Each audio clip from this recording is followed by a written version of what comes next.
जब सिया पगुधारी, रंगभूमि जब सिया पगुधारी, रंगभूमि जब सिया पगुधारी, रंगभूमि जब सिया पगुधारी, मोहे देख सकल नर नारी,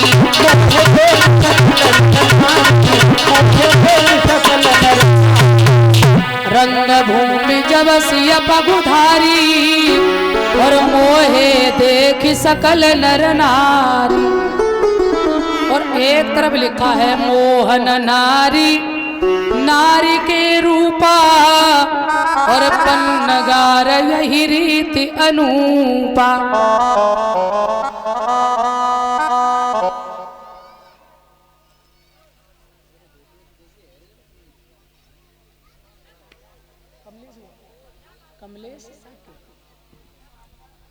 ये 501 रुपए का सम्मान जो है कमलेश शाह के ये भैया सम्मान कर रहे हैं। सदा सदा सुखमय जीवन रहे, सदा आगे बढ़े, भगवान से मेरी कामना है।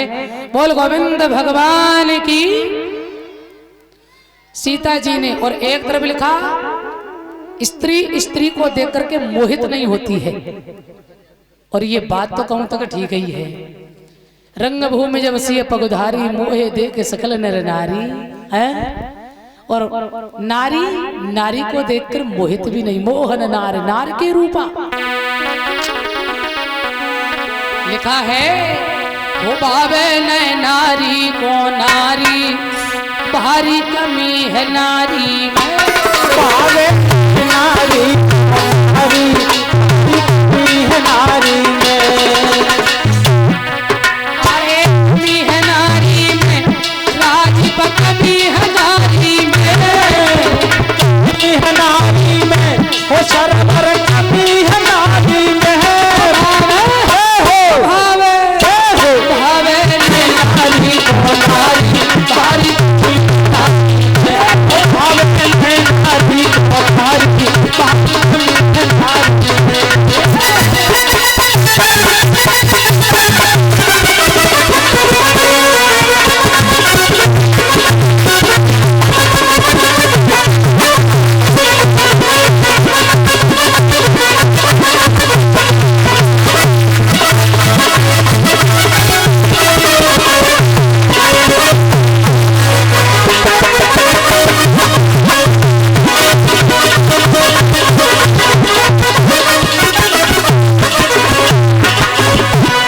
बताया है।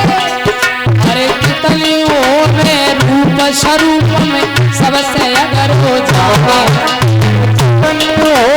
रूप स्वरूप में सबसे अगर हो माने, अपन चाहे हाल ही भाड़ में तो निकली हो और सामने वाली कितनी सुंदर हो तो बाकी तरफ अंगुली खड़ी कर देख तने काम मानता पाया है। पर मैया हो जो जैसे भगवान ने बनाओ वैसे है ना, किसी पर अंगुली खड़ी मत करो कभी। सब अच्छे हैं और सच तो ये है ये सकल सुंदर सुंदर नहीं होती है, जिसके गुण सुंदर हैं वही सुंदर है, चाहे वो कैसा भी हो। कितनी हो में रूप स्वरूप में सबसे अगर हो जाने, कितनी हो में रूप स्वरूप में सबसे अगर हो माने, नारी की करें बुराई और सबसे अगर हो जाने,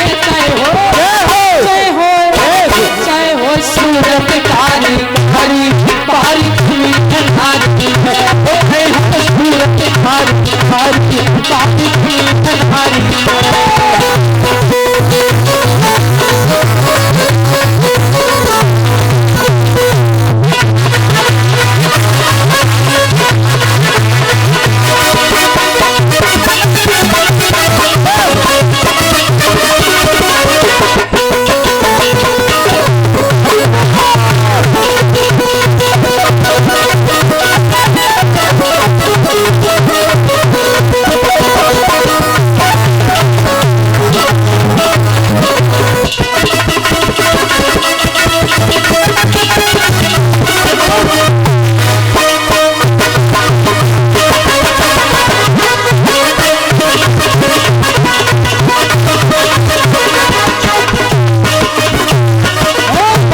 भगवान की भावे नए नारी को नारी। कितनी सुंदर बहू गांव में आए दद्दा।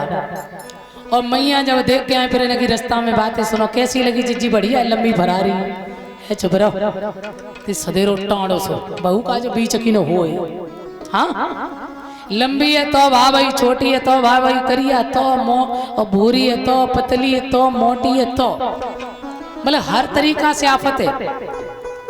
लंबी है तो सदेरो टाण दुतिया को जो कम पड़ेगा जीजी थे ही सब। बहू का जो बीच की न हो सदेरो टाण। और अगर छोटी है तो अरे जिज्जी वो लड़का को बन से ही बिगड़ेगा। का बताए बहू का जो है 1.5 फुट की राम ले जाइए। और अगर बहू पतली है तो अरे जिज्जी बाव में नहीं प्राण 250 ग्राम की सौदा है, फूंक मारे उड़ जाए। कछु बीमारी है बनाई लड़का को संग दी उतर ही रहे। अब जाती है और कहा कि मरगटा बाटे ही रहे। और अगर मोटी है तो हाय दैया जिज्जी बहू है, हाय जधरी सदेरी लड़का की अम्मा लगाते अम्मा। और अगर गोरी है तो भूरो तो कदऊ जीजी देखी बन गई भूरी है, भूरी है भूरो तो कदऊ नौक देखी सदेरो चकिया कैसो पाट। छवि नहीं तो का भूरो तो कदऊ हो, तो भूरो तो कदऊ हो, छवि नहीं तो का, छवि नहीं तो का, कच कच कच कच कच बड़ी चोंच पहने। और करिया जीजी बहू के दांत ही दांत दिखाते बनाई दिखाते देरी रात जे डिब्बा था जीजी निकल गए तेईस। तो धन्य हो मैया हो। पर यहाँ बात हमारी माताओं की नहीं है। हाँ नारी के कई रूप होते हैं। एक हमारी माताएं हैं नारी, और एक नारी होती है नालियों में, एक नारी होती है हल में, और एक नारी होती है ये चलना बंद हो जाए तो काम खत्म, और एक नारी होती है माया और एक होती है भक्ति। यहाँ बात है माया और भक्ति की। जहाँ माया होती है वहाँ भक्ति नहीं ठहरती है, और जहाँ भक्ति होती है वहाँ माया नहीं ठहरती है। तो सीता जी भक्ति स्वरूप हैं, उन्हें देख के सब मोहित हो गए। गणेश जी का पूजन किया, बैठ गए। अब बड़े बड़े राजा महाराजा जा रहे धनुष को तोड़ने। लिखा है धूप से श्रद्ध से कई बारा, धूप से श्रद्ध से कई बार, धूप से श्रद्ध से कई बार, धूप से श्रद्ध से कई बार, लगे उठावन करे कटारा, लगे उठावन करे कटारा, लगे उठावन करे। भूप सहस्र 10 कई बारा और लगे उठावन टरे ना। 1 सहस्र होता है 1000 का, और यहाँ लिखा भूप सहस्र 10,000 योद्धा एक संग गए।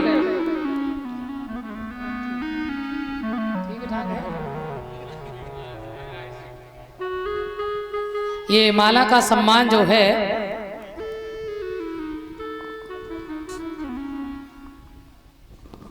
जितेंद्र भैया नंगला कमले से 101 रुपए से भी सम्मानित कर रहे हैं। सदा सुखमय जीवन रहे, सदा आगे बढ़े, भगवान से मेरी कामना है।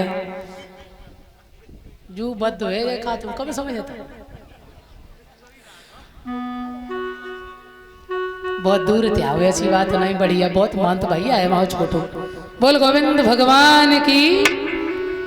ये तो हमारी प्रेम की बात है, और जब हम प्रेम में बोले तो बहुत अटपटा बोलते रामपाल भैया जानते हो। तो बोल गोविंद भगवान की।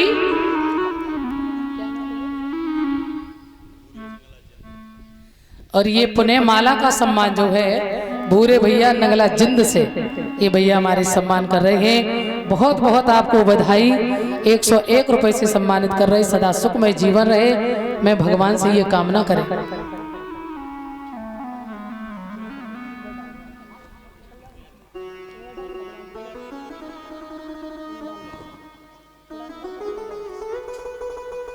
बोलिए गोविंद भगवान की। आ जाइए। तो कहते हैं 1 सहस्र 1000 का, यहाँ लिखा भूप सहस्र 10,000 योद्धा। कितना बड़ा जनक का महल था और कितना बड़ा धनुष था, जो एक ही संग 10,000 योद्धा लग गए। बोले एक संग नहीं, भूप सहस्र दस एक ही बारा। बार माने होता है दिन, एक बार में नहीं परंतु एक बार, एक दिन में एक एक करके। तो कहते हैं सब 720 मिनट हो रही है एक दिन में, और योद्धा कितने 10,000। हमें तो लग रही देखे भी टाइम कम पड़ेगा, वही थोड़ा ना तो छोड़ो। ये चौपाई कब लिखी है? जब रावण ने तपस्या की भोले बाबा की, और भोले बाबा ने प्रसन्न होकर के रावण ने मांगा धनुष दो हमें, तो भगवान भोलेनाथ ने कहा ठीक है ले जाओ, परंतु एक शर्त है, यदि तुमने रख दिया तो उठा नहीं पाओगे। रावण ने काम रखेंगे ही नहीं। रावण धनुष को लेके जा रहे हैं और रास्ते में लगी लवशंका, सहस्रवा अर्जुन को पकड़ाया धनुष और लवशंका करने लगे। भगवान की महिमा, धनुष में वजन बढ़ा और झम जमीन में रख दिया। अब रावण की पेशा बंद। रावण आए धनुष जमीन में, रावण ने कही भैया तुमने रख दो, काय? बोले अभी उठेगा नहीं। भगवान भोलेनाथ ने पहले ही कह दिया था, तो बोले बहुत भारी हो रहा था। सो दोनों लगे उठाए हुए के ले। भूप सहस्र दस, भूप माने राजा, राजा है रावण। सहस्र, सहस्र भुजाएं हैं सहस्रवा अर्जुन के। 10 भूप सहस्र 10, 10 शीश हैं रावण के। एक ही बारा, दोनों लगे एक संग और लगे उठा बल टरे नटारा। हिला भी नहीं।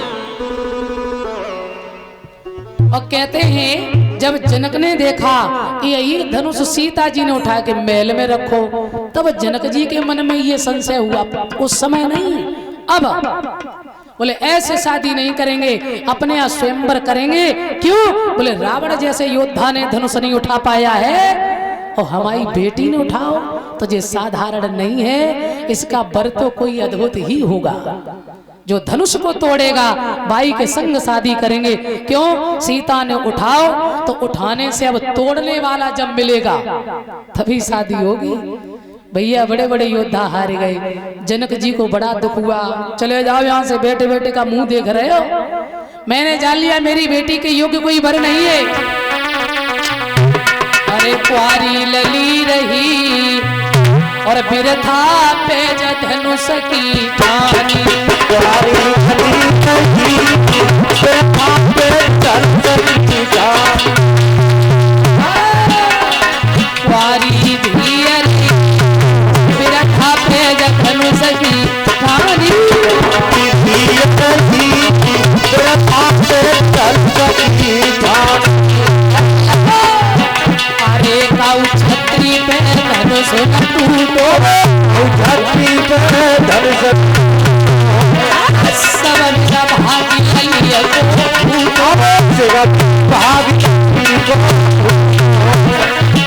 अरे हमारी हसी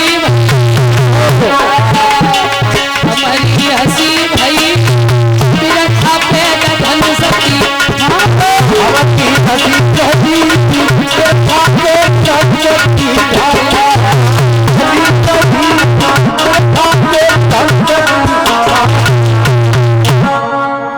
जनक जी के मन में बड़ा संशय हुआ। बोले मैंने जान लिया कि पृथ्वी पर कोई सूरवीर नहीं है, मेरी बेटी के योग्य कोई वर नहीं। बैठे बैठे मेरे मुंह क्यों ताक रहे हो, चले जाओ यहाँ से। तो राम बड़े सीधे, लक्ष्मण जी को कहाँ चैन पर है। और जैसे ही लक्ष्मण जी ने सुना खड़े हो गए। जनक जी जरा फिर से तो कहना, क्या कह रहे हो? पृथ्वी सूरवीरों से विहीन हो गई। जनक जी कहने लगे बिल्कुल ठीक कह रहा हूं। यदि कोई सूरवीर होता तो धनुष को तोड़ता है। लक्ष्मण जी ने कहा अरे जनक जी ये धनुष तो बहुत छोटी बात है, बस समझ लिया इन पुरुषों की और संतानों में तासीर नहीं। और क्या कहा जनक, फिर तो बोलो पर कोई।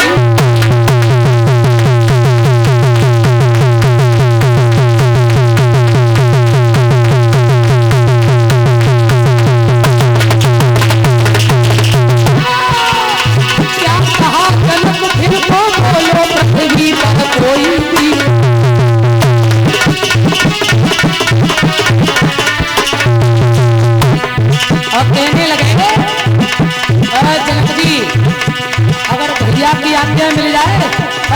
को आशीर्वाद। ये धनुष तो बहुत छोटी चीज है, सारे ब्रह्मांड को ज्ञान बना दूंगा।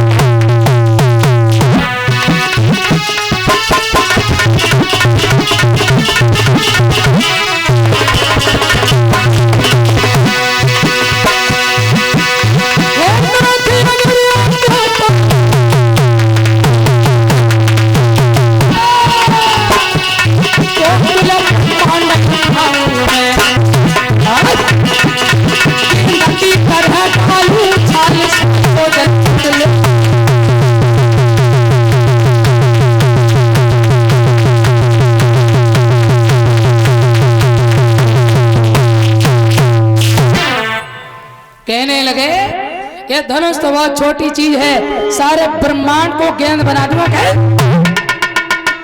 सभा में सन्नाटा हो गया।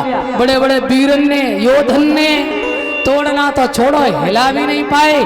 अब जो छोटी सी चुईया पाड़ उठाएगी क्या? आहा, सीता जी खड़ी ऊपर, समझ गई हम मुझे। और गणेश जी धनुष पे विराजमान, धनुष का ना हिल रहे हो तो गणेश जी बैठेगे ना। और सीता जी तक कह चुके टेंशन मत करो, काम ठीक ही ठीक होगा। हाँ भैया, जैसे ही भगवान श्री राम तो शांत खड़े थे और विश्वामित्र जी ने देखा सो लक्ष्मण ते कई लला, लक्ष्मण तुम्हें बहुत जल्दी कहा बात, तुम बैठ जाओ। अबे तो नंबर राम जी को है, बड़े भाई तुम्हारे हैं ना। हाँ तुम पीछे हटो, राम जी जाएंगे धनुष तोड़ने। तो लक्ष्मण जी बोले नो नो नो, ये नया मौका मिलता धनुष को गेंद बना देता गेंद। राम जी से कही लला तुम जाओ। अब धनुष के पास भगवान श्री राम चले और जैसे ही प्रभु राम पहुंचे मन में एक बात आई, हमने धनुष तो तोड़ने आ गए पर गुरु जी को प्रणाम तो करिए ना। अब मन में सोची अगर अज्ञात झुक के प्रणाम कर रहे तो सीता जी खड़ी ऊपर, इनके मन में जो संशय न हो जाए कि जिनने वो हाथ जोड़ ले धनुष के तो जे कहूं ऊपर तक गिर के ना मर जाए। आहा, तो गोस्वामी जी लिख रहे हैं गुरहि प्रणाम मनई मन ना, मनई मन में प्रणाम करो राम ने।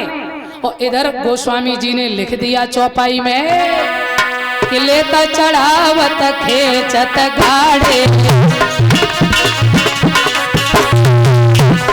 लेता चढ़ावत खींचत गाड़े, लेता चढ़ावत खींचत गाड़े, काउन लगा दे सब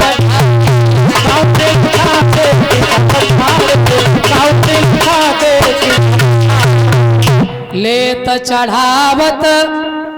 वैसे तो लोग ये कहते हैं कब धनुष को उठाया, कब चाप चढ़ाया और कब तोड़ा, मगर और ध्यान दो, लेत क्या लिया और क्या चढ़ाया।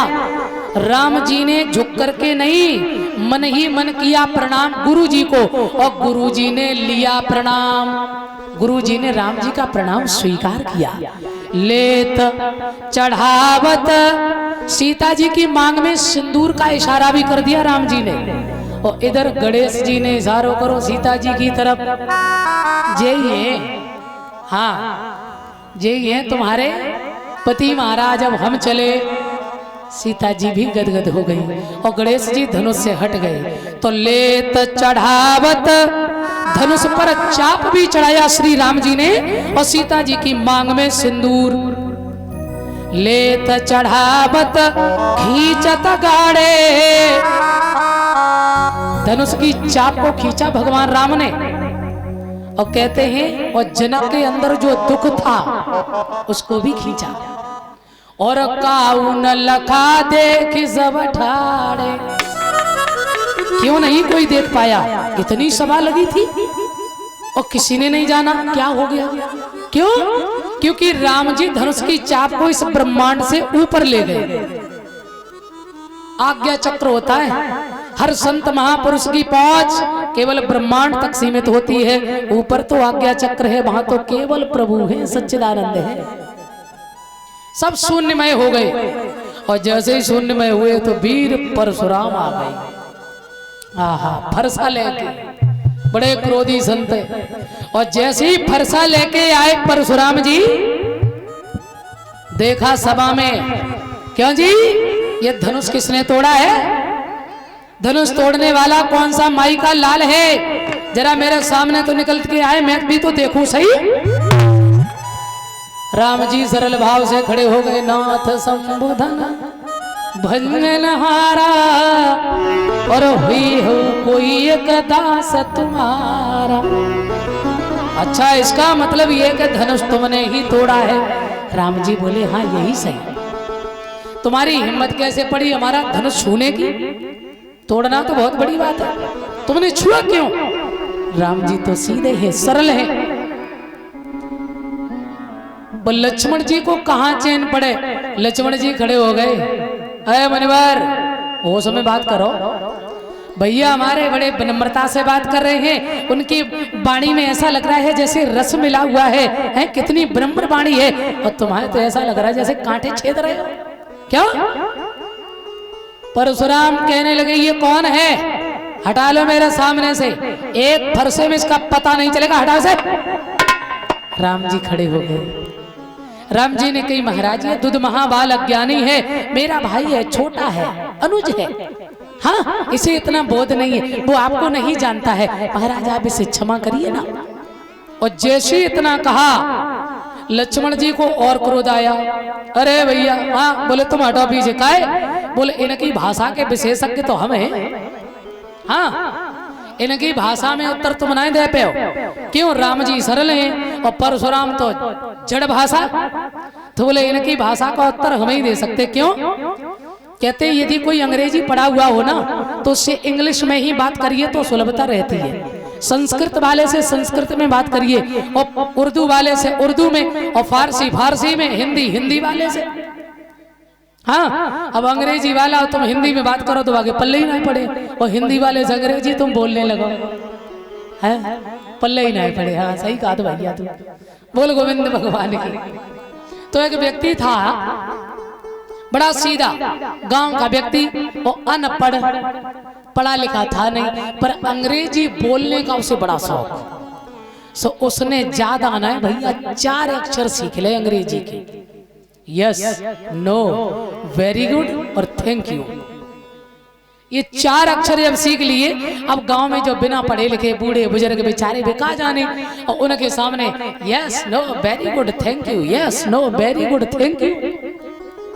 एक दिन कर रहे थे यात्रा, और जब यात्रा कर रहे थे, ट्रेन में सफर कर रहे थे ना, तो एक सज्जन की खो गई अटैची, और वो ढूंढता हुआ आया। अब वो पूछता जैसे आया, और इन्होंने जैसे ही देखा सोचने लगे अरे अरे वाह, ये अंग्रेजी बोलने का मौका बहुत अच्छा है। अर्थ नहीं पता था इसका अर्थ क्या है, परंतु अंग्रेजी बोलने का शौक था केवल। तो जैसे ही वो सज्जन पूछते पूछते सबको आए, और इनके पास जैसे ही आए, तो इनने सोची जो मौका न चूके, जो मौका बहुत अच्छा अंग्रेजी बोल भी। हाँ, उन्हें क्या पता कि यहाँ पढ़े लिखे लोग बेचारे सीधे के सामने बोलते रहे। सो उसने पूछा हाँ भैया क्या आपने हमारी अटैची तो नहीं देखी? सो बोला यस।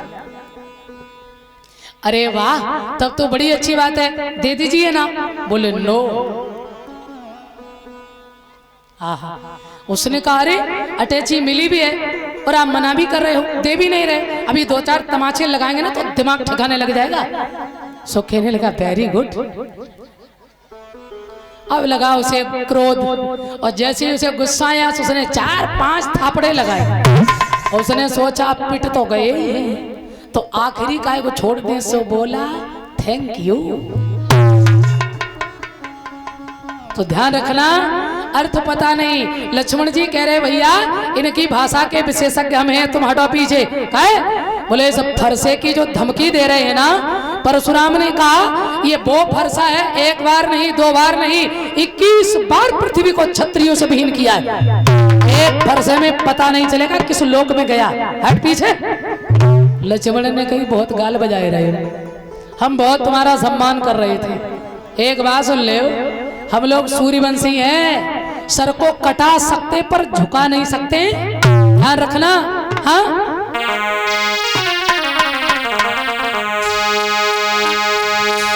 मैं छुई मुई का पेड़ नहीं, और जो छूने से मुर्दा जाए, छूने से